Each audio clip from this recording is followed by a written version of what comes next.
Buenas tardes a todos y a todas. Vamos a dar inicio a esta sesión en nombre de la dirección de la Facultad de Arquitectura y nosotras como consejeras universitarias, la maestra Aleni Olivares y su servidora Gloria Patricia Medina Serna. Les damos la bienvenida y le damos la bienvenida a la doctora Guadalupe Valencia García por su tiempo y por presentarnos el programa y poder platicar sobre sus aspiraciones a la rectoría. En principio se va a leer la semblanza de la doctora Guadalupe y voy a plantearles cómo sería la dinámica.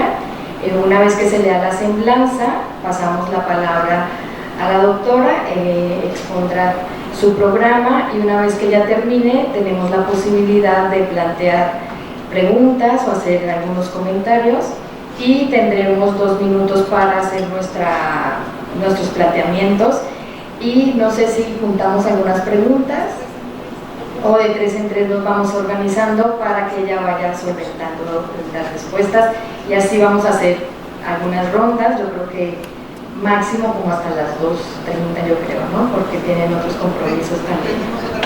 Sí, entonces hacemos una primera ronda y si nos va dando tiempo, pues vemos si se puede hacer una segunda.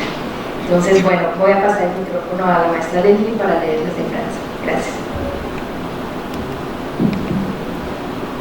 Gracias, Gloria. Muchas gracias, doctora, por asistir. La doctora Guadalupe Valencia García es doctora en Sociología por la Universidad Nacional Autónoma de México.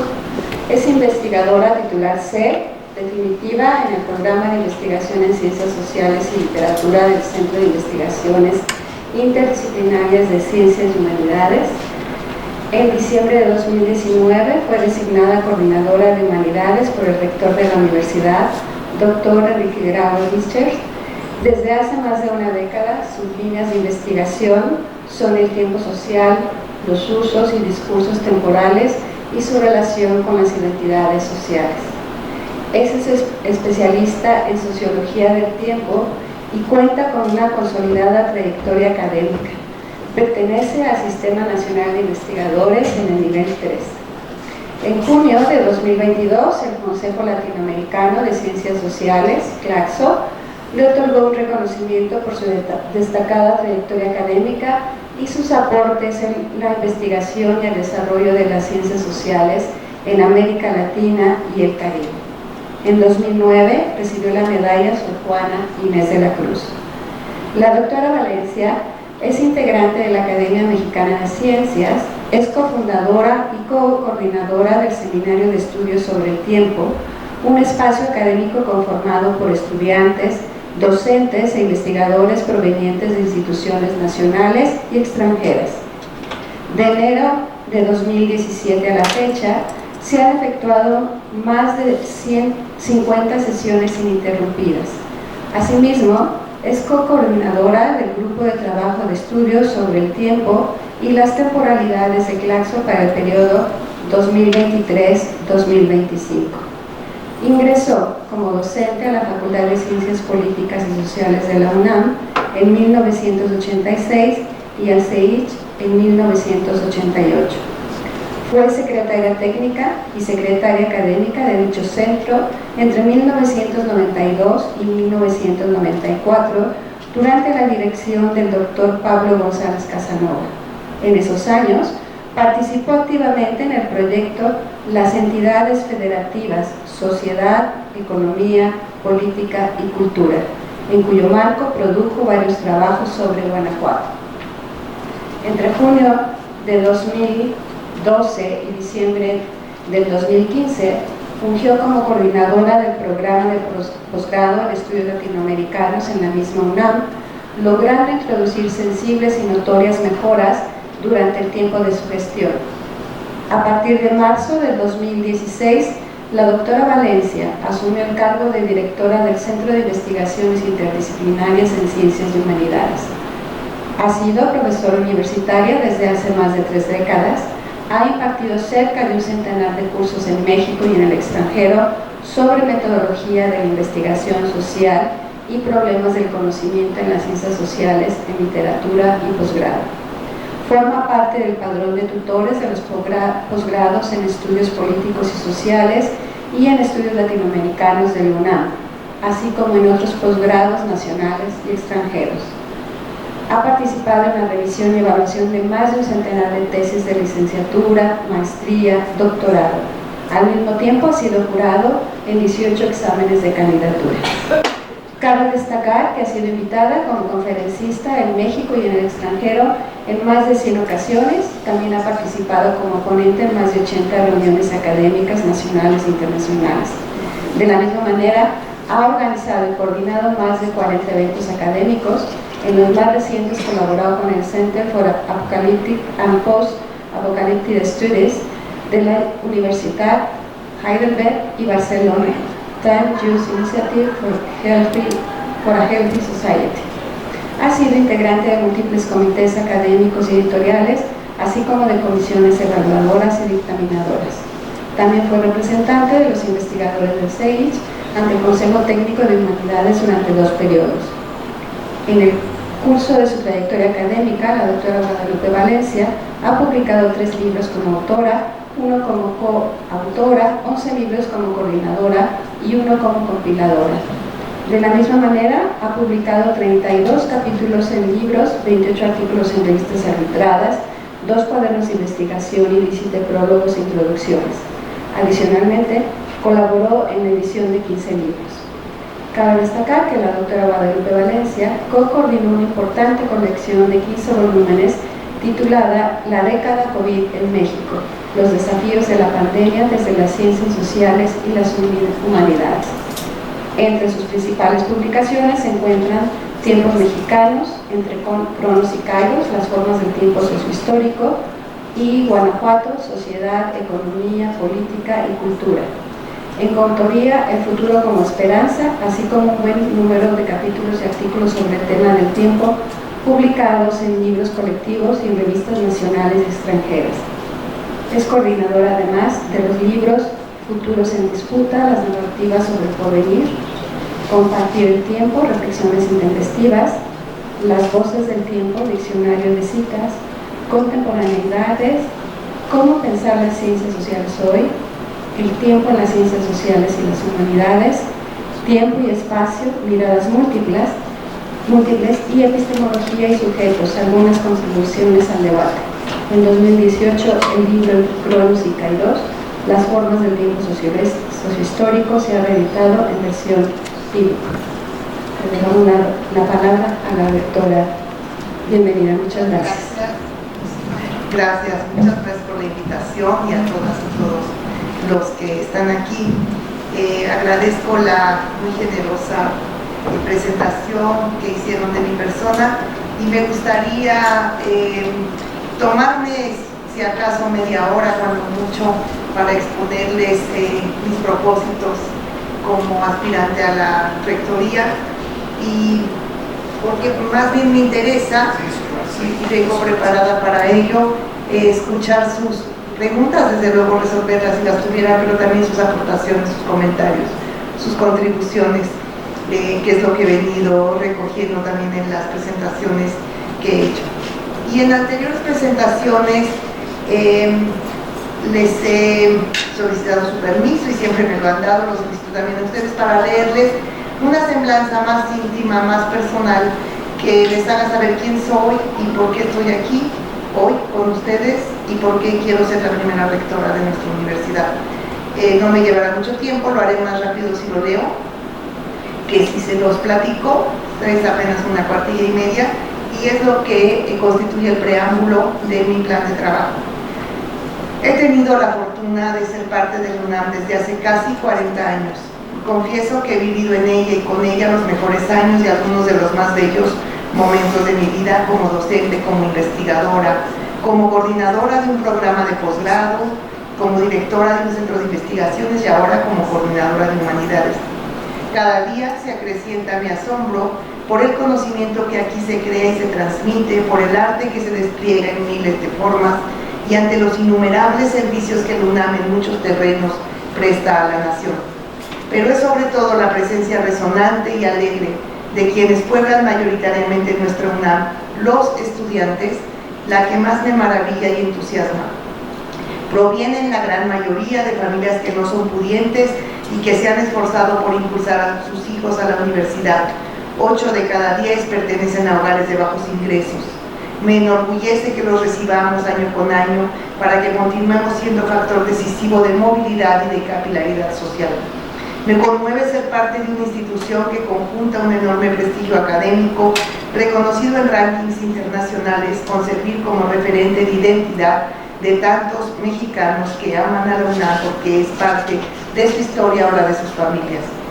La UNAM solidaria y generosa, la UNAM pública, laica y gratuita, es nuestra memoria común, nuestro orgullo compartido y nuestro horizonte de futuro. Mi admiración profunda por la UNAM, por esa casa compartida que es mi patria íntima, no me impide, sin embargo, advertir lo mucho que debemos enderezar, reformar, cambiar o crear. A ello se encamina el proyecto de trabajo que presentaré, que parte de reconocer a la UNAM en una dualidad constitutiva, tradición y cambio, porque somos por un lado historia y memoria con arraigo profundo, larga tradición y fortalezas en una memoria tejida por muchas generaciones. Nuestro acervo de conocimientos, la reputación de nuestras escuelas y facultades, la masa crítica del conjunto de nuestra comunidad, nuestra historia común, en suma, forma un bosque de hondas y densas raíces. Pero somos también, por otro lado, los ríos caudalosos y cambiantes en donde esas raíces abrevan, aguas que a menudo se tornan turbulentas, expresión de vidas, historias y sociedades complejas y dinámicas en movimiento continuo. Complejidad que obliga a mirar con respeto, cuidado y capacidad de respuesta el delicado fenómeno de la diversidad y pluralidad de mundos que la UNAM congrega. Porque no podemos olvidar nunca que los árboles viven a la vera de las aguas que los alimentan. Desde la convicción profunda de que nuestra universidad puede alimentarse de sus raíces, fortalecer sus linajes y florecer en cada estudiante que se experimente a sí mismo diferente y mejor por ser universitario, aspiro a ser la primera mujer en ocupar la rectoría de nuestra casa de estudios. Mi encomienda será cuidar a la Universidad de la Nación para que siga haciéndolo en todos los sentidos del término y lo sea también para la nación. Una universidad que ejerza cada día su autonomía en la libertad de cátedra y de investigación, abrazando al pensamiento crítico y humanista, que se renueve, actualice e innove, que defienda la pluralidad de ideas y de formas de pensamiento, que admita, respete y promueva todas las expresiones de la diversidad sin justificar por ello las diferencias que nos vuelvan desiguales, inferiores, infelices. Una universidad en la que prevalezca el diálogo para dirimir diferencias y conflictos y en la cual un ethos común, el de ser universitarios, norme nuestro actuar colectivo. Esta sería mi otra semblanza, el currículum oculto, dirían los pedagogos, y mi otra manera más personal de presentarme ante ustedes. Y les cuento rápidamente que en mi proyecto de trabajo, que yo considero como el bosquejo que hace un pintor cuando va a iniciar su obra y que después será llenado con colores y texturas, con la participación de todas y todos los unamitas.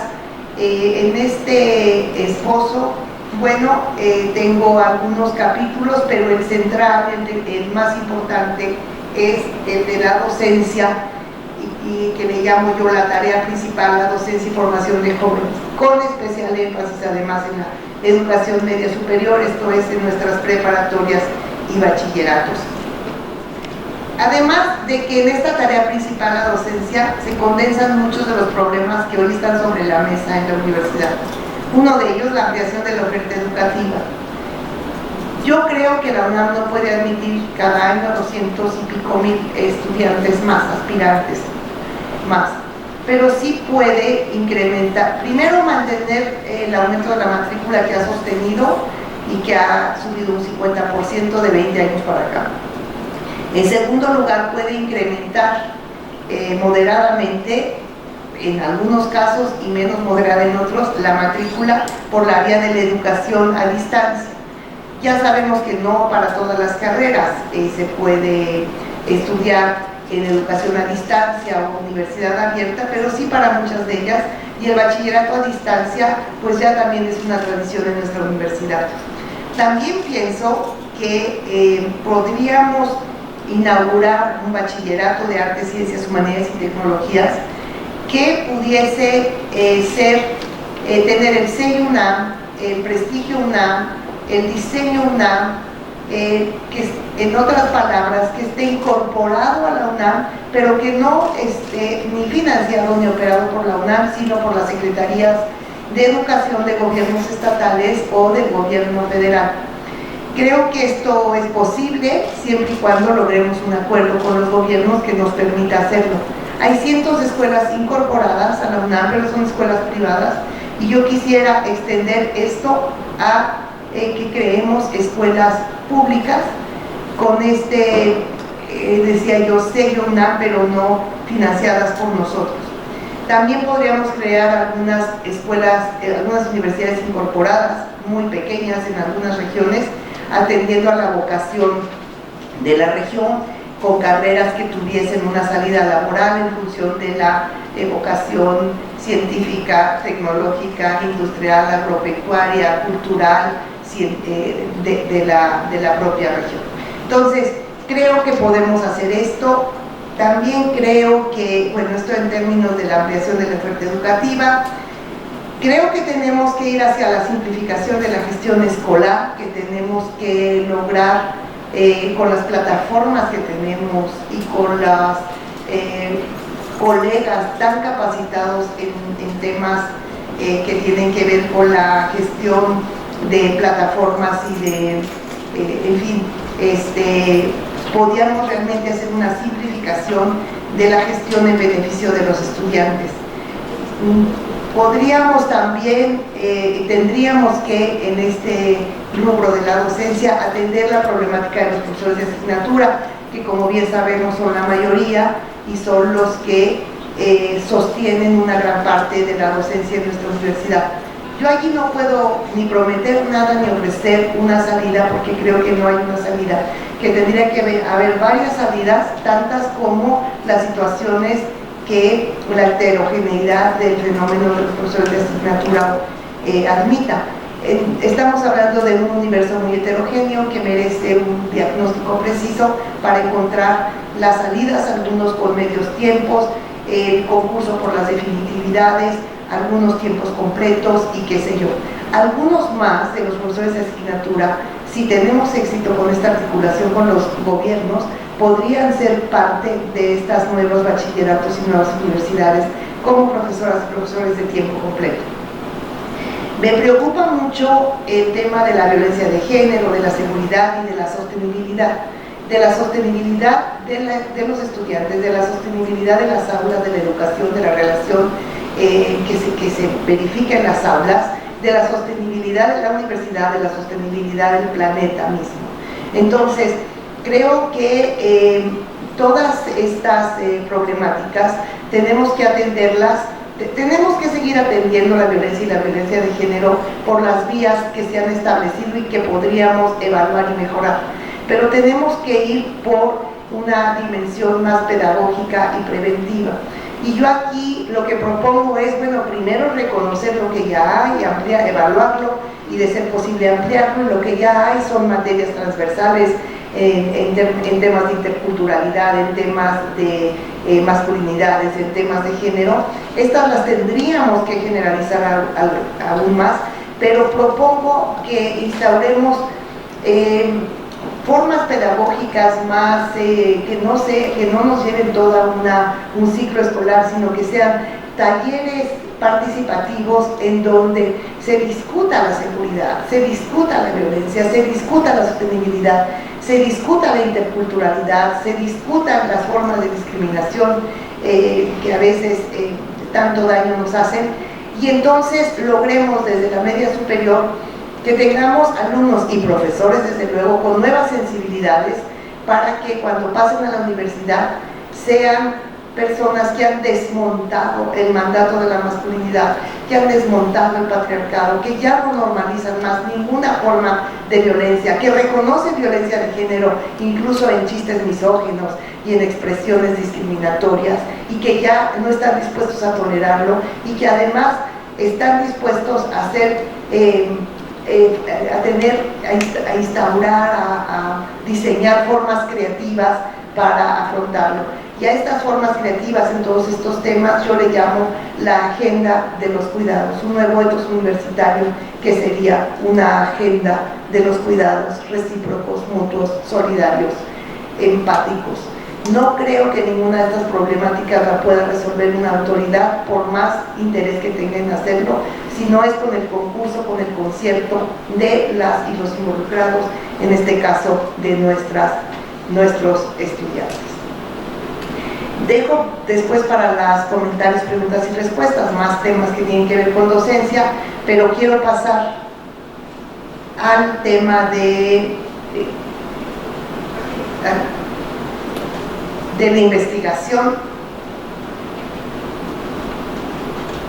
para decirles que, bueno, hay temas en la UNAM que, no temas, hay dimensiones de nuestro quehacer que tienen mucha fortaleza y que hay que continuarla sosteniendo, esa fortaleza.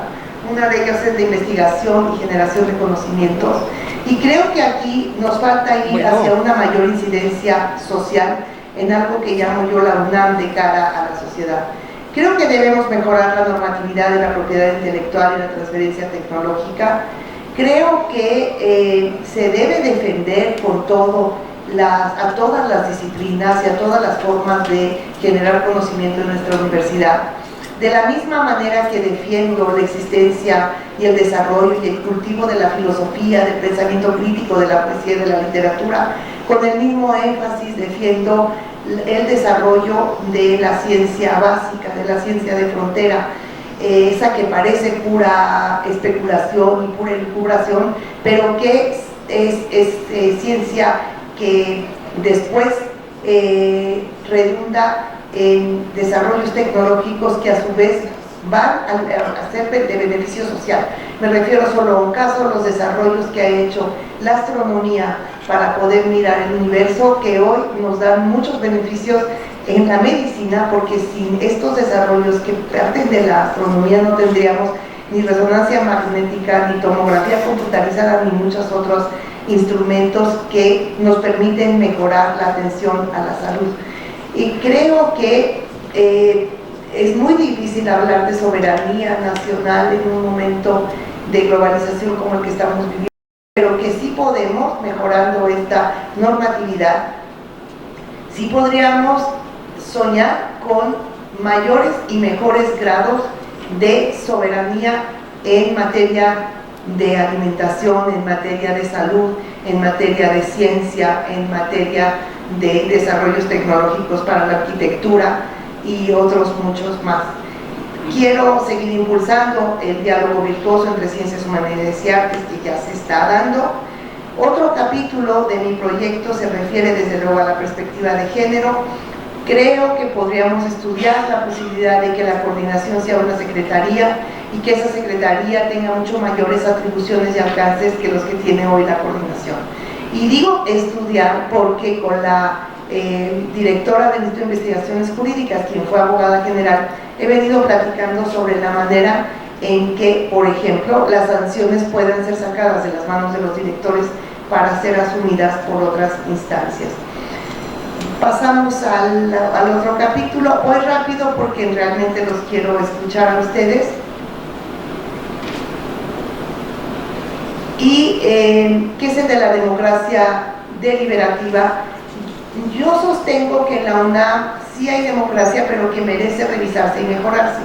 Hay dos dimensiones de lo que llamamos la democracia en la UNAM: las formas de elección y las formas de designación de nuestras autoridades, directores, directoras, y hasta llegar a la designación de un rector con todos los procesos de auscultación previos, y lo que todos conocemos como democracia deliberativa, que yo creo que se tiene que profundizar, se tiene que mejorar y se tiene que ampliar.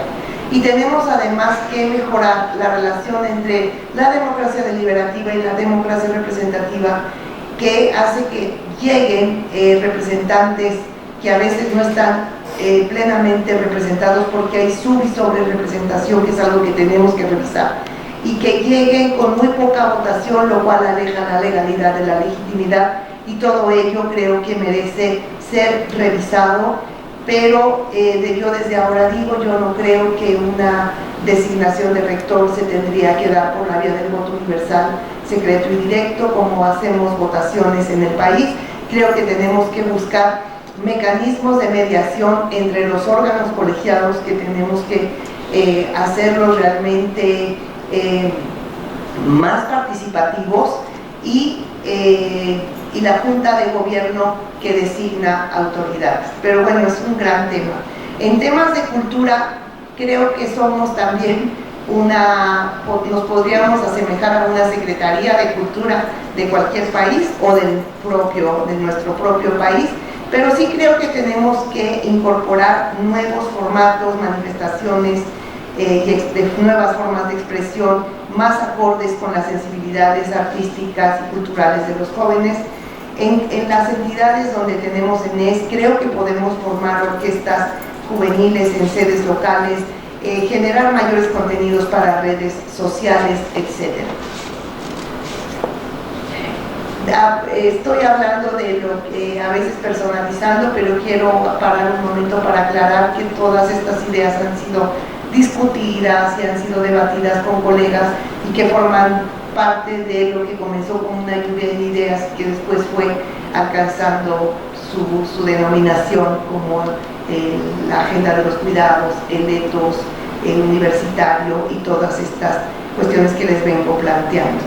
En la vinculación con y para la sociedad, creo que hay que impulsar aún más la vinculación internacional y la movilidad internacional y nacional, mirar a los egresados y su papel en la fortaleza de la UNAM, y nuestra vinculación con el sector empresarial, con el sector gubernamental, ampliarla, pero sobre todo ir a la vinculación con los sectores sociales vía prácticas profesionales, servicio social. Pero tampoco quiero decir que este es un camino que se va a comenzar en noviembre del 2023 o en enero del 2024. Creo que hay un catálogo amplísimo de formas de intervención desde las facultades de arquitectura, de medicina, de trabajo social, de enfermería, desde muchos centros e institutos de investigación. Hay muchas formas de vinculación y de intervención valiosísimas que hay que revisar, y entonces me propongo hacer un catálogo de prácticas en este tema de vinculación y en muchos otros, para que sirvan como ejemplos que se puedan replicar, que se puedan mejorar, que se puedan extender, que se puedan profundizar. Y paso al último punto, que es la administración y gestión universitaria. Muchos periodistas me han preguntado, ahora que estamos concediendo entrevistas, si creo que el presupuesto alcanza o que tendríamos que pedir más presupuesto. Pues desde luego creo que tendríamos que negociar un mayor presupuesto, pero también creo que el presupuesto nunca va a alcanzar para todo lo que queremos, que tenemos que no solo racionalizar administrativamente el uso de los recursos, sino redistribuirlos, porque si estamos poniendo el énfasis en la docencia y en particular en la educación media superior, pues tendríamos que comenzar por dignificar los espacios en donde esta docencia se lleva a cabo. Tendríamos que buscar la generación, que continúe y se amplíe la generación de recursos propios, eso ya sucede, y desde luego tendríamos que ofrecer al Congreso, que es con quien vamos a negociar un mayor presupuesto, una alta racionalidad en el uso de nuestros recursos. Y en fin, pues estas son las grandes pinceladas de este boceto, de este bosquejo de un proyecto de universidad que me propongo encabezar como la primera rectora de la UNAM. Y yo les agradezco mucho la atención y quedo muy atenta a sus comentarios, a sus críticas, bienvenidas también, siempre y cuando sean constructivas, como acostumbramos en nuestra UNAM, y a sus observaciones. Muchísimas gracias.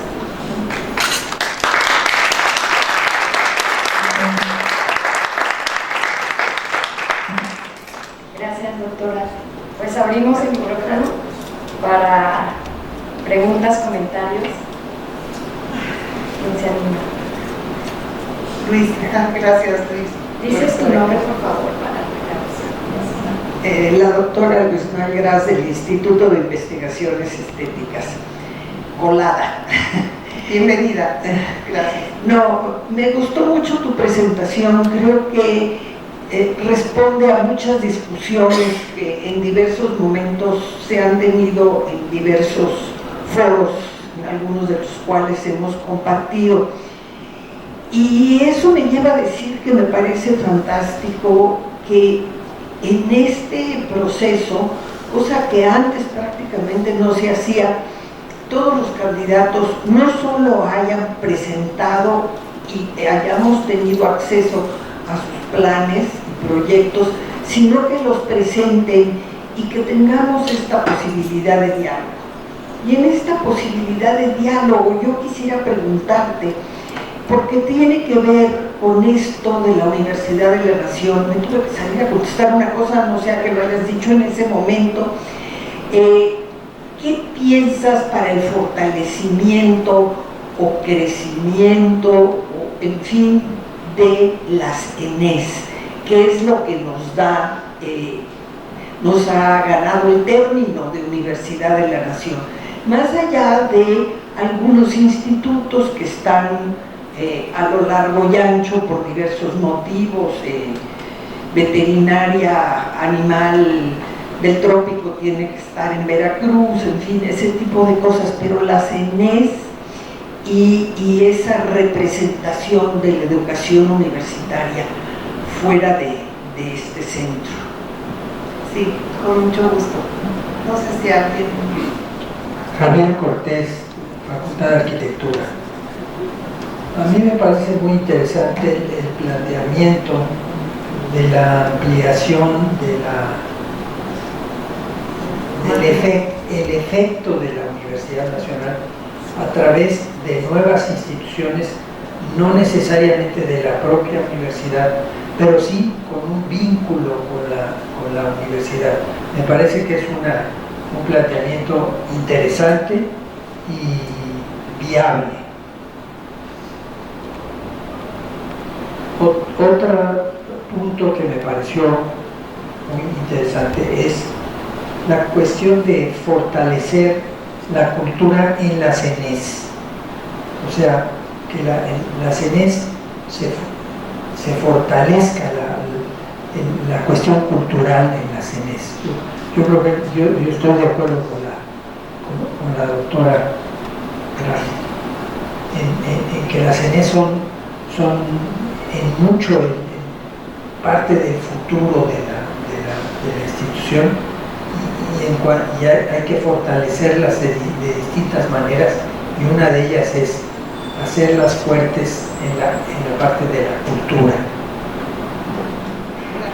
Soy el graduado libre de aquí de la Facultad de Arquitectura y es muy interesante la presentación que hemos estado viendo, y quiero referirme al punto número 10, en el cual necesitamos tener mayores recursos, obviamente los mayores recursos con el gran patrimonio que tiene la universidad y que habría que investigarlo adecuadamente. Yo ya hice alguna investigación sobre los polígonos de la universidad y esos nos dan la posibilidad de tener una gran cantidad de recursos que nos permite a la propia universidad ser casi autosuficiente. Gracias. Gracias a ti, Eduardo. ¿Quieren contesto 3 y después vamos con el mano? Luis, creo que es muy importante el fortalecimiento de las ENES e incluso no descarto que podamos fundar alguna más en alguna otra región. Necesitamos ahí el concurso de los gobiernos estatales y municipales dependiendo de la ciudad en donde se instale, y yo creo que es muy factible, viable, porque en cualquier articulación en este sentido con gobiernos de cualquier nivel, todos ganamos, porque nuestro objetivo común es, no hay que buscarlo, es evidente, es nítido, está a la vista, es la sociedad, son los jóvenes, dicho en términos más abstractos, es la nación y su conformación en las regiones, son esta articulación de campi que es hoy la UNAM.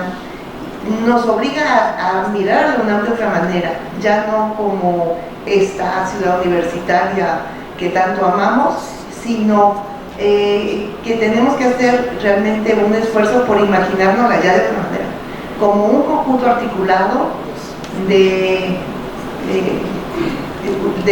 campi, y también en cada uno de ellos como un conjunto articulado de comunidades, porque también es una inteligencia que somos una comunidad, somos un conjunto articulado de comunidades que debemos buscar, eso sí, una ética común, que le llamo yo la ética de los cuidados, un ethos universitario y la identidad UNAM que tenemos a lo largo y ancho, que creo que es un factor muy favorable. Entonces creo que se deben fortalecer, por aquí se pueden abrir otras carreras, siempre estudiando las vocaciones de las regiones.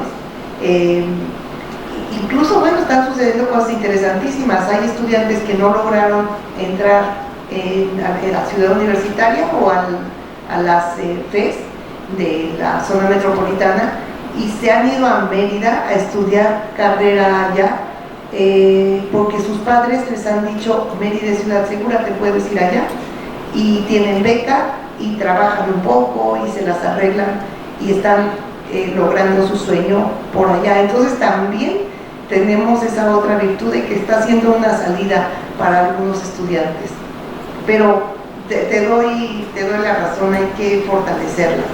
Y Javier, desde luego yo creo que es viable, por la misma razón que ya señalaba, lo de abrir escuelas incorporadas pero públicas, porque tenemos cientos de escuelas preparatorias y CCHs incorporados privados, ahora hay que hacerlas públicas. A ver, la UNAM tiene muchos problemas internos que debe resolver y que muchas cosas que debe mejorar, muchas cosas que debe revisar, muchas cosas que debe de estudiar y otras que pues no las puede resolver sola o no atañe a la UNAM resolverlas. Una de ellas es la matrícula de esa juventud que viene pujando por estar en la universidad, pero sí podemos coadyuvar a su resolución de esta manera y bueno, desarrollar eventos culturales y prácticas artísticas en la CENES, yo creo que tiene que ser un distintivo. Tienen que ser también, como lo es aquí, casi secretarías de cultura que impacten a las sociedades locales, que impacten a las ciudadanías locales, ¿no? Y no se queden solo allí. Y Everardo, no entendí lo de los polígonos de la universidad, me gustaría mucho saber. Sí, es que es muy importante.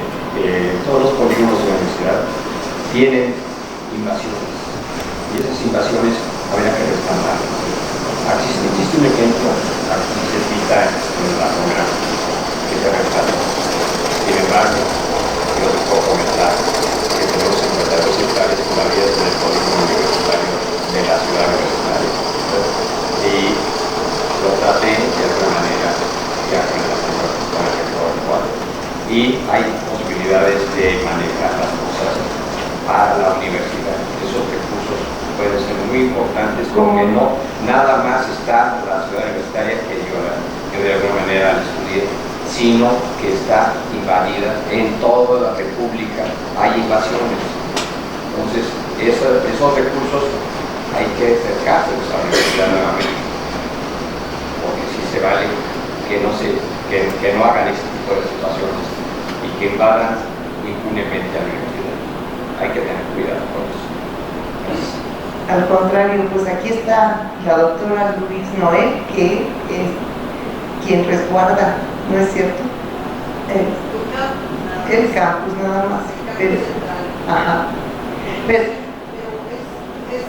un problema. Ese tema es un problema muy complicado y complejo, porque a veces hay que triangular con gobiernos, el gobierno local y con personas que no siempre, sus escrúpulos no siempre son correctos y sus formas de ver las cosas no son las que tenemos los universitarios. Pero sí, si hay ese catálogo, a mí me encantaría conocerlo para ver, pues ir impulsando, ir moviendo y promoviendo. Yo creo que puede ayudar en mucho y de muchas maneras, pero reconozco que sé de algunos de estos sitios que tienen problema, pero no así como de un catálogo y un estudio. Sería fantástico tener ese conocimiento, y la doctora Valencia también. Buenísimo. Digo, hay que comenzar por ese camino, así como la casa club del académico se recuperó en su momento. Sí. Habría que recuperar otros espacios. Exacto. Pues muy bien. Gracias por la idea, y ya te estaremos pidiendo asesores. Sí, muchas gracias. Allá la compañera también quería la palabra. Muchas gracias por esta extraordinaria presencia, pero sobre todo quiero hacer un señalamiento que transforma la forma de ver la sucesión de la universidad más importante de América y en muchas partes del mundo. El hecho que el esfuerzo que hace la autoridad de esta facultad de acercarnos en vivo y en directo a escuchar el conocimiento, la lucha, la formación y las propuestas que mujeres y hombres exponen a la población universitaria, académicos, investigadores y difusores de la cultura, nunca se había visto. Muchas felicidades a esta facultad por acercarnos, por atreverse a hacer una invitación a todos estos grandes personajes de nuestra universidad, que están exponiendo sus puntos de vista para que la autoridad en su momento pueda establecer una sucesión, espero, muy constitucional, muy responsable y apegada a la normatividad de nuestra universidad. Hay que defender, sobre todo, la autonomía universitaria, que es el cimiento de todo esto que en México se ha transformado. La conciencia cultural está llegando por la universidad a muchísimos estados de la República. Procurar seguir creando infraestructura para el país. Esto se complementa con lo que usted decía. Vamos a ver cómo podemos engarzar o ampliar con algunas escuelas, algunas universidades, y buscando la forma de autorregulación para obtener recursos y asesorar la universidad sin el peso presupuestal que esto pudiera ser. A mí me llama mucho la atención que la ley orgánica en nuestro estatuto se revise, se garantice una plena participación de todos los universitarios. Todos tienen algo que aportar, todos tienen algo que decir, y dentro del ámbito más importante que lacera con mucha frecuencia a la universidad es su presupuesto, que muchas veces se maneja pues no con mucha claridad y algunas veces con presiones. Nuestra universidad ha superado infinidad de problemas. Yo espero que esta sucesión tan democrática tanto la Junta de Gobierno como la participación de todas las áreas que integran nuestra universidad nos lleven a muy buen fin. Y me parece muy importante la presencia de las universitarias que están intentando a través de sus conocimientos poder llegar a una rectoría. Sería extraordinario.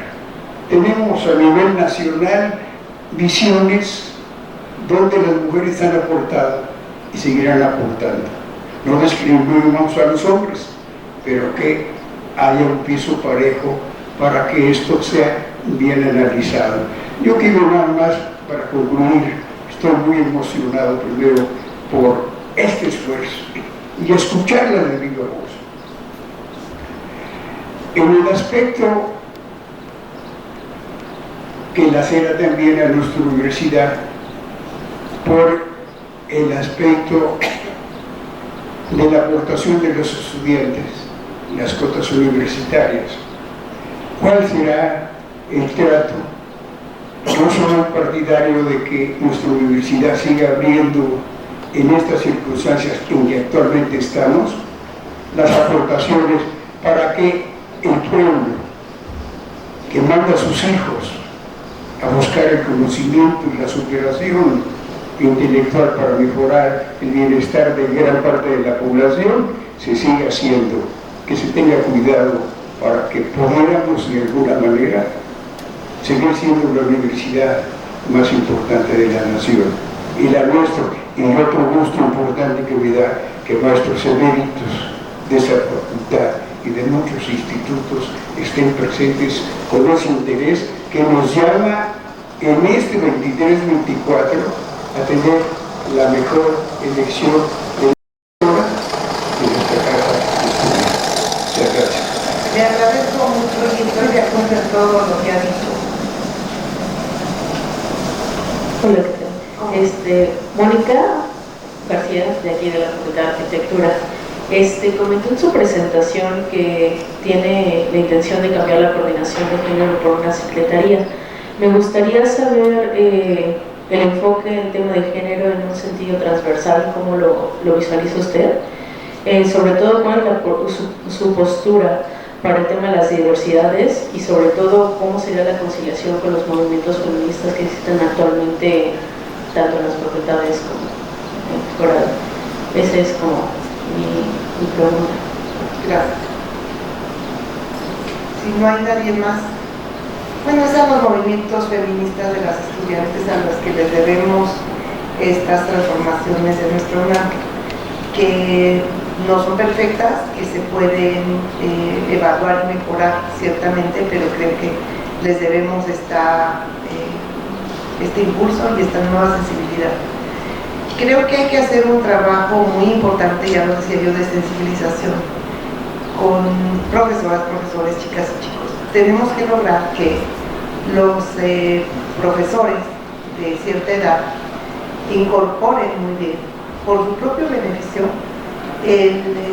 rompan el pacto y rompan el mandato de masculinidad del cual ellos son primeras víctimas y los más dañados, para que no sucedan casos como el que acaba de ocurrir en la Facultad de Derecho, en donde lo políticamente correcto parece estar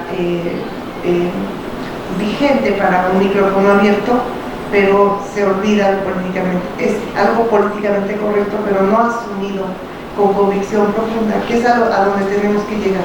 Pero también hay que lo asuma con convicción profunda las y los estudiantes, para que podamos tener, yo así lo veo y a eso aspiro, una ética de los cuidados de chicas y chicos, incluyendo a todas las diversidades existentes en nuestra universidad, a todas las formas de diversidades, porque no solo son diversidades sexogenéricas, son también diversidades culturales, lingüísticas, y que todas podamos realmente transitar enarbolando la pluralidad que somos. Ya lo decía yo en lo que leía, enarbolando una pluralidad que nunca nos debiese llevar a defender diferencias que nos inferiorizan, que nos hacen infelices, que nos hacen desiguales. Tenemos que tener allí mucho cuidado por esta defensa. Y yo dije estudiar el tema de convertir la coordinación en secretaría para darle más atribuciones. A lo mejor eso se puede hacer, se puede convertir la coordinación en secretaría, pero las mayores atribuciones son complicadas. Yo quisiera quitar de las manos de los directores las sanciones, pero no se puede hacer porque hay un tema laboral que pasa por el contrato de trabajo. Necesitamos también la anuencia de los sindicatos para que entonces pueda ser otra instancia quien pueda sancionar. Las sanciones también, la taxatividad de las sanciones se tiene que revisar porque va desde la rescisión o la expulsión hasta pues un exhorto o toma un curso o 2 días sin salario, sin funciones o 10 días. Pero tenemos que mirar una taxatividad más amplia y también una taxatividad, yo diría que una taxatividad académica. Explícale tú a una chica que fue violentada que su agresor se quedó sin 10 días de salario, pero al otro día fue promovido y se devolvió definitivo. Yo no digo que hay que fastidiar la vida para el resto de la vida a quienes incurrieron y creo en los procesos reparativos para unos y otros, también para los que fueron victimarios, tienen que pasar por procesos de reparación y no es que van a estar el resto de su vida estigmatizados, pero sí podría haber allí alguna sanción de en un año tú no puedes promover, por ejemplo, no podrías acceder porque entonces estamos enviando mensajes contradictorios. Entonces creo que todo eso hay que revisarlo, hay que revisar cómo funcionan las INES, pero también creo, y lo digo, que en verdad hay que reconocer lo que se ha hecho, tengo por aquí unas estadísticas del número de quejas recibidas por la Defensoría por acoso, abuso y hostigamiento sexual, y de las 1.500 que ha recibido prácticamente del 16 al 23, 2.242 han sido ya concluidas, otras más están en proceso. Y ha habido 460 suspensiones, 73 expulsiones, 180 rescisiones y 244 amonestaciones. Entonces, de pronto también uno escucha la narrativa de que no se hace nada. Sí se hace. Puede no ser suficiente, podemos ir más allá, podemos revisarlo, pero sí es una UNAM que yo creo que reaccionó bien y a tiempo a la agenda que nos trajeron las estudiantes organizadas. Entonces creo que además debemos dialogar y debemos encontrar puntos de acuerdo entre los propios grupos feministas y con las autoridades en sus diferentes niveles. No sé si contesté, pero gracias a ti. Muchas gracias. Doctora Valencia, le agradecemos mucho esta presentación que nos ha hecho. Yo quisiera hacerle una pregunta, porque nos ha mostrado muy bien esta visión, digamos, interna de la propia UNAM, que dentro de este ámbito pues, nosotros la tomamos muy en cuenta y sabemos que es. Pero yo quisiera arrojarle esta cuestión. ¿Cuál sería, desde su punto de vista, el papel político de la UNAM en nuestro país, sobre todo considerando las circunstancias actuales, las circunstancias de cambio por las que estamos atravesando, por estas redefiniciones de lo que sería la geografía política de nuestra nación? Con muchísimo gusto, muchas gracias. Pues es una pregunta interesantísima porque cuando decimos la Universidad de la Nación, todo lo que esta frase encierra y conlleva, pues estamos hablando de una universidad que no se entiende sin una sociedad a la que se debe y a la que pertenece, pero estamos hablando también de un país, de una sociedad que no puede entenderse sin la universidad. Debe ser esta, y así lo considero, la principal institución de este país, pero además es la institución institución, después de la familia, con mayor prestigio y credibilidad, según algunas encuestas de valores.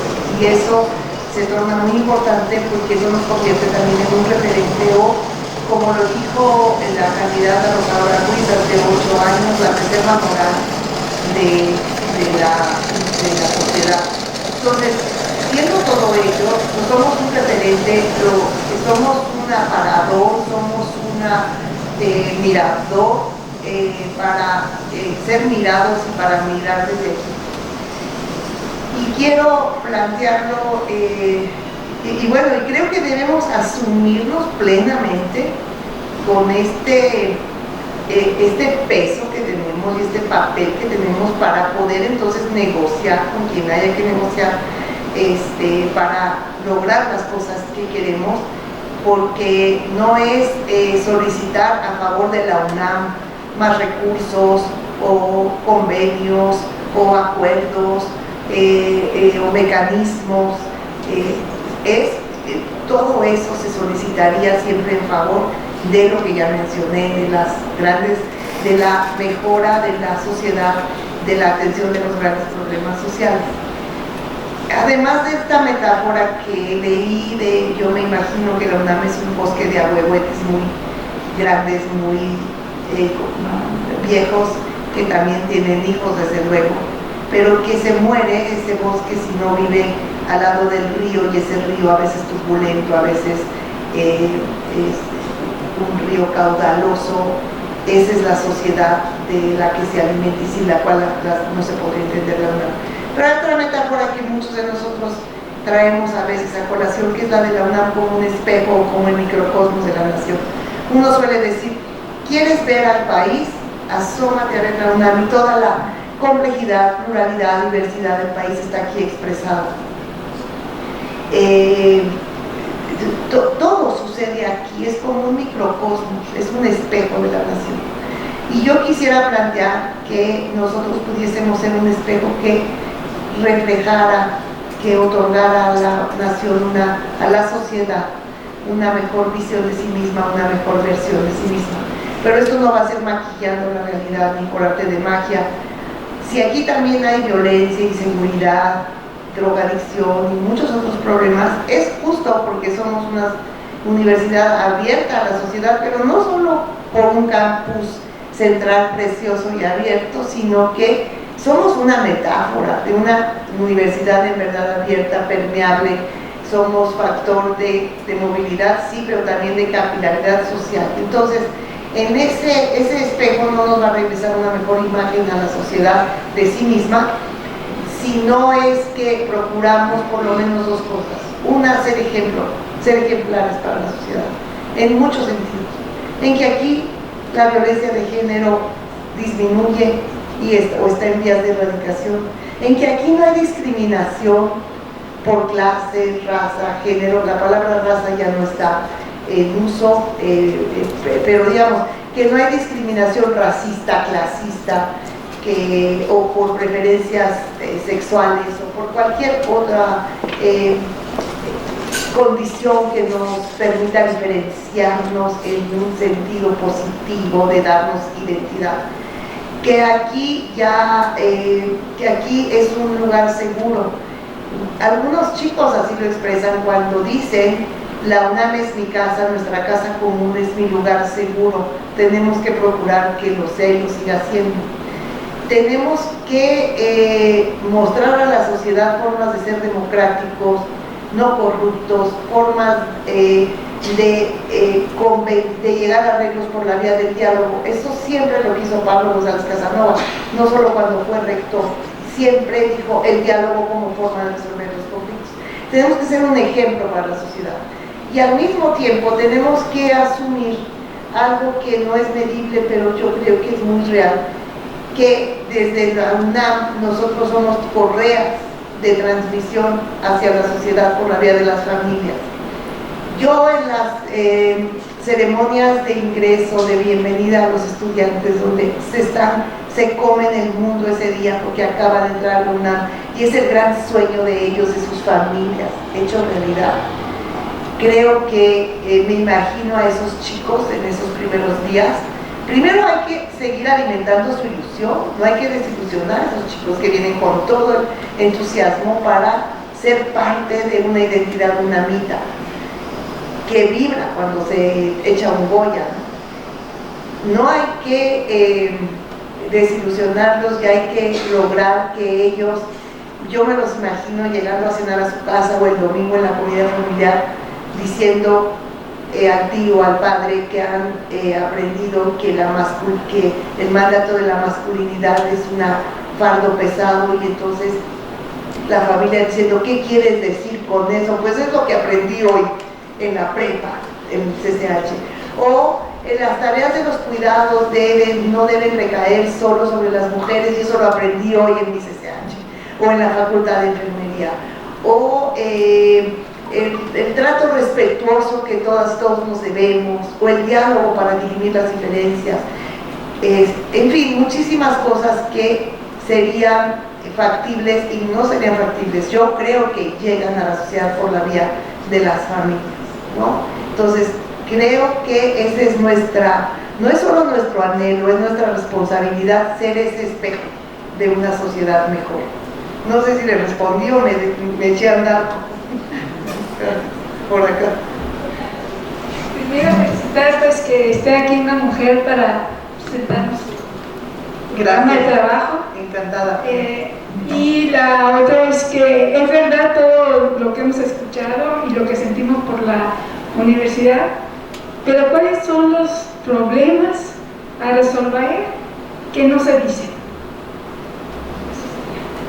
Hay muchos, y estamos viendo, oyendo todas las cualidades, que son muchas, pero también hay muchas debilidades, sí, en la academia, en la inseguridad, en la cuestión de desigualdad de género, en fin. Sí. ¿Qué hacen? No los vamos a listar todos, pero son demasiados.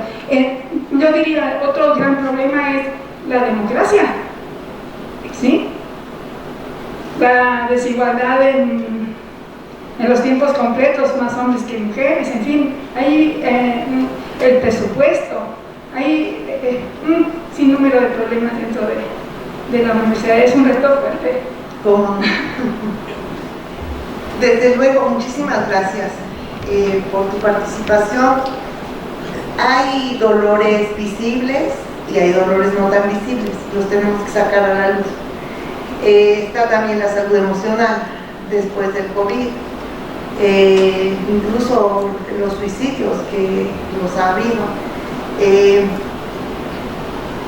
Creo que son temas que merecen ser atendidos, no sin antes realizar un estudio. Me acaba de llegar una encuesta de lo que dicen los estudiantes sobre la enseñanza en el periodo de confinamiento. No he tenido tiempo de leerlo, pero es de estos análisis de la subjetividad y de los imaginarios sociales y de las narrativas de las y los estudiantes. Creo que tenemos una gran ventaja en la UNAM, y es que aquí estudiamos todo, bueno, creo que todo, casi todo. Y también estudiamos a la educación, y estudiamos a la educación superior, y nos estudiamos nosotros mismos. Por lo menos hay un instituto, un programa y un seminario universitario dedicados a estudiar la educación superior y la propia UNAM. Tenemos y tenemos también expertos en encuestas de opinión, en encuestas de valores, que nos pueden llegar información que nos permita una mejor comprensión de lo que tenemos enfrente. Tendríamos que hacer también diagnósticos precisos. Por ejemplo, tú lo mencionabas, los profesores, la equidad de género entre los tiempos completos, o los profesores de asignatura. Tenemos que mirar qué se ha hecho también. ¿Qué hay que hacer? ¿De qué estamos hablando cuando hablamos de esa inequidad y qué se ha hecho? Uno de los institutos de la Coordinación de Humanidades otorgó, me parece que 8 plazas por la vía del colegio, por acción afirmativa o discriminación positiva, como lo queramos llamar. Dijo, estas 7 plazas disponibles son todas para mujeres. ¿Por qué? Porque querían igualar sus plazas de tiempo completo, y como esto habría que ver otras. Pero me estoy desviando. Creo que hay que estudiarlo, creo que ningún rector o rectora lo va a poder hacer solo. Creo que hay que allegarse de buenos equipos, de buenos asesores, de buenos interlocutores y de quienes conocen los temas y los conocen bien, para entonces buscar la salida sabiendo que a veces hay problemas cuya resolución lleva tiempo, es complicada y lleva a veces más de 4 años también, pero que la idea es iniciar los caminos de la resolución, ponernos de acuerdo en mejores formas de democracia universitaria. Pues hay que transitar esos caminos. Son caminos paralelos en estas pistas de circos de tantas pistas como son nuestras universidades. Te agradezco muchísimo. Buenas tardes, maestra Valencia. Este es un comentario. Primero felicito que haya una mujer aquí presente, gracias a las consejeras de representantes de arquitectura que lo promovieron por la dirección. Yo no sé si antes había habido una oportunidad como esta de que hubiera una mujer, o en este caso tantas mujeres como candidatas, y nos estuvieran presentando esto. Esta es una reflexión que a mí me tiene ahorita un poco molesta, dolida, porque estamos en periodo electoral y una candidata se ha manifestado que su tesis tuvo un plagio. Mucha gente desinformada, pseudoperiodistas y demás, critican mucho a la universidad y le adjudican todo a eso, ¿no? Decir, pues, ¿qué va a hacer la UNAM? ¿Y cómo es posible que la UNAM esté teniendo estas conductas? ¿Qué podemos hacer nosotros o qué se puede hacer? No sé si lo han pensado los candidatos, pero desprestigiar a la universidad por una persona que está en el foco en este momento, a mí me parece muy triste y me da mucho coraje. No sé cómo podamos trabajar esto. Necesitaba comentar esto. Gracias. Sí, al contrario, muchísimas gracias. Soy Susana Zeta, a sus órdenes. Susana, muchas gracias. Bueno, por un lado, la universidad en esta segunda ocasión pues salió ya muy rápido a decir va al comité de ética de su facultad, pero ha hecho algo que también está muy bien, que es otra vez de naturaleza preventiva, y es que ahora ningún estudiante que se va a graduar de cualquier nivel lo podrá hacer si no ha firmado la protesta que se llama Protesta para la Ética y Honorabilidad. Una protesta en donde dices, este es un trabajo original y genuino, etc. Eso nos va a ayudar muchísimo, y yo creo que el mensaje que hay que mandar, pero es cierto que los medios a veces no ayudan porque quieren las noticias más sensacionalistas, es que eso es la UNAM, pero no es, eso quiero decir, no es generalizado ni generalizable en la UNAM y a la UNAM. Que la UNAM es mucho más que eso, y que por algunas buenas razones tenemos el lugar que ocupamos en el concierto de universidades en el mundo, en nuestro país, y también en el prestigio social que tenemos, y que hay que conservarlo. No hay que vanagloriarnos solamente de ellos, sino hay que conservarlo, pero hay que saber hacerlos, cuidar a la universidad. Así, parte de la ética de los cuidados comienza porque cuidemos a nuestra universidad.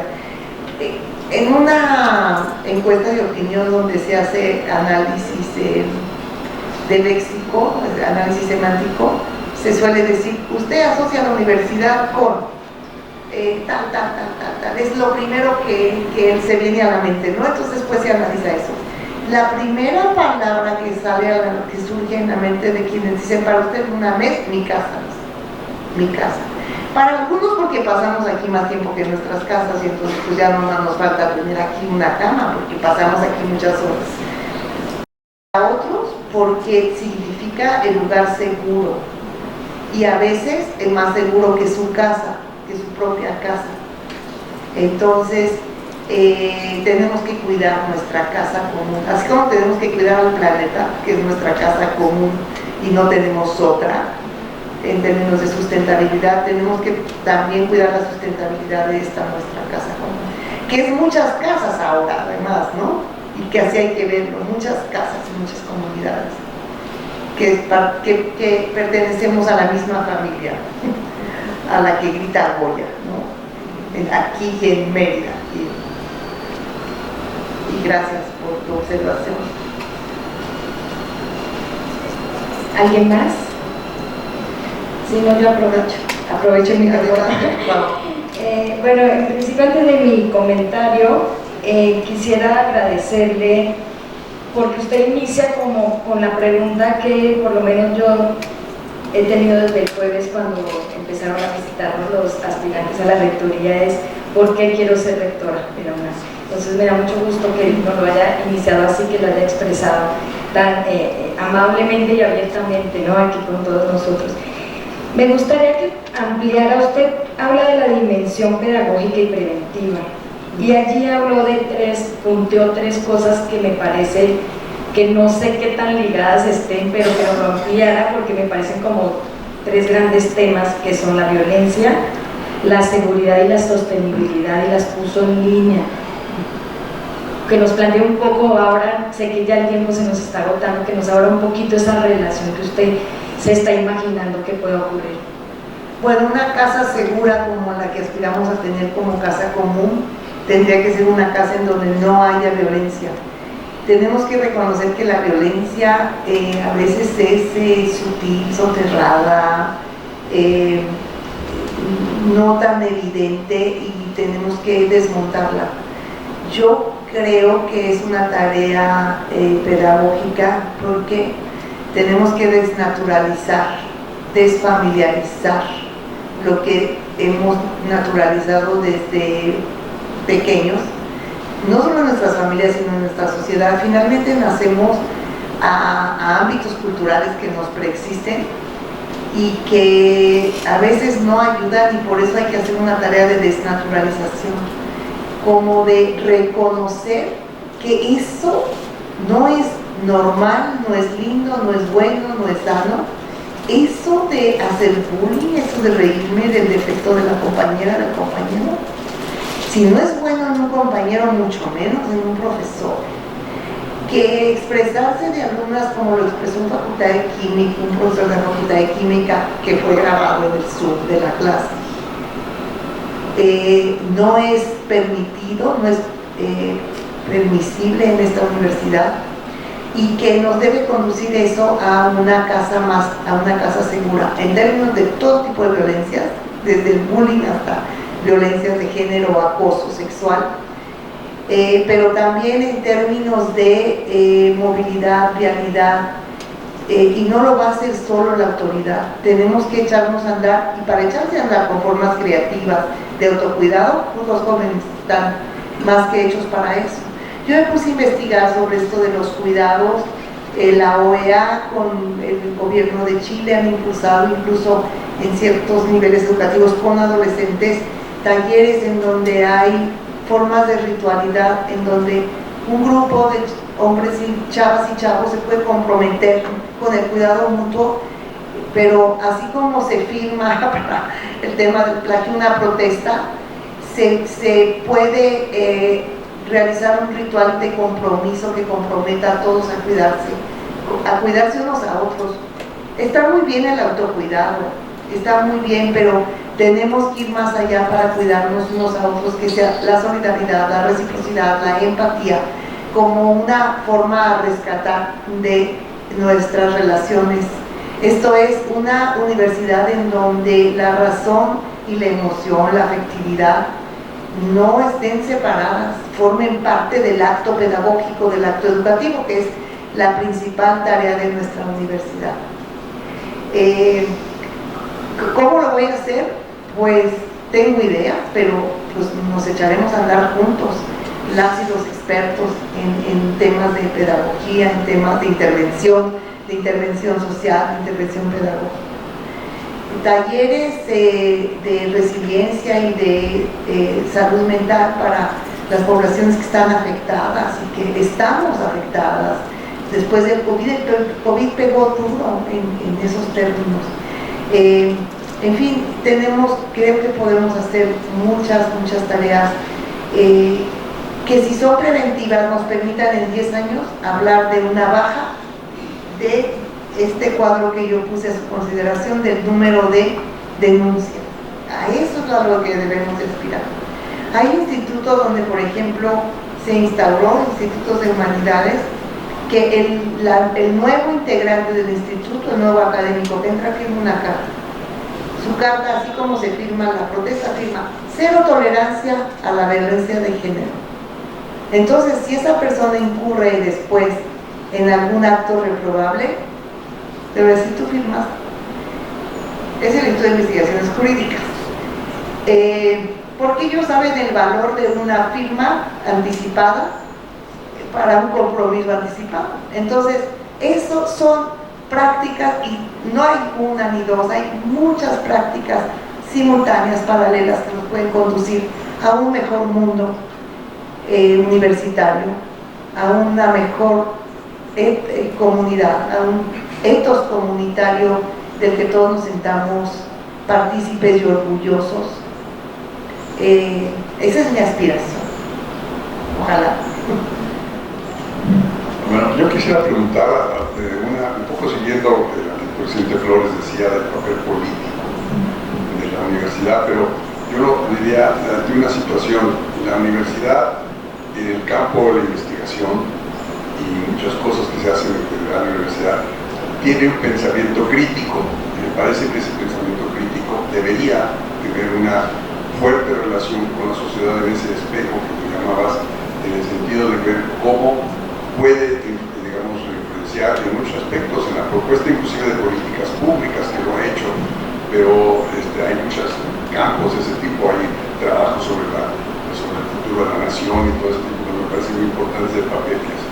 Pero se habla mucho de esta función del pensamiento crítico, pero la otra también, yo lo diría, sobre el interno en la misma universidad y el pensamiento crítico en la propia enseñanza. Yo tengo la impresión de que hay una cierta falta de pensamiento crítico muy profundo sobre lo que se enseña en la universidad, en los campos profesionales sobre todo, ¿no? En el sentido de decir que haga una revisión en ese aspecto para ver realmente qué está pasando. Si no tenemos todavía, pues, muchos de las formas y pensamientos de hace muchos años que se siguen repitiendo muchas veces sin un pensamiento crítico. Bueno, yo creo que es muy importante lo que dices, porque justo si algo unifica a tantas disciplinas, formas de generar conocimiento, formas de investigar, formas de hacer en nuestra universidad, en las ciencias de la materia, de la vida, en las ciencias sociales, en las humanidades, es el pensamiento crítico, aunque cada cual, si consideramos el pensamiento crítico como una forma de razonamiento más que como un contenido contestatario o un contenido ideológico, con cierto contenido político, si lo consideramos una forma de razonamiento que, como decía Pablo González Casanova, es radical en el sentido de que va a la raíz, pues entonces creo que aquí estaríamos compartiendo un ethos común, que es el que aquí se cultiva el pensamiento crítico. Y ese cultivo del pensamiento crítico también nos hace defender la pluralidad, la diversidad que somos, y poner también un límite a injerencias de las fuerzas sociales, las fuerzas políticas, los poderes fácticos que quieran hacernos decir lo que ellos quisieran escuchar. Por otra parte, y en el otro sentido no de pensamiento crítico, sino del conocimiento crítico, pues en esta universidad se han publicado muchos textos en donde hay crítica social, hay crítica a las formas de democracia, a las formas de organización social que han llevado a una trama de las desigualdades muy grande, que son desigualdades en muchos sentidos y polarización social, pero no polarización política, sino polarización por la vía de una desigualdad que ha alcanzado niveles que son groseros en nuestro país y en otros muchos países. Entonces, en los dos sentidos yo creo que existe y que se puede profundizar. Y bueno, pues yo quisiera dejarlo aquí porque a las 4 tenemos otra presentación y entonces, si están de acuerdo, muchas gracias.